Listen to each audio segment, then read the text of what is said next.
Hello, and thank you for tuning on to another episode of our scripture breakdown ministry. My name is David Abraham, and our scripture for today comes from Hosea 1, verse 5 to 6. And it says, "It shall come to pass in that day that I will break the bow of Israel in the Valley of Jezreel. And she conceived again and bore a daughter.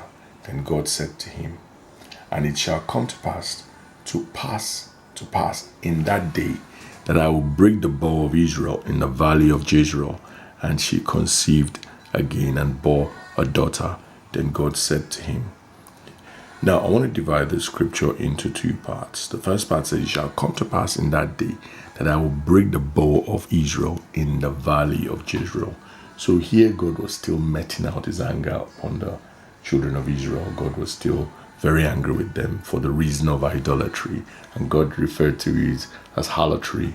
And yet, Prophet Isaiah's life was still depicting the different processes prophetically that God was going to take, the different steps God was going to take. And the name of his wife was completion of the disaster which was upon Israel. Then Jezreel here was the name of his first son, which meant to scatter.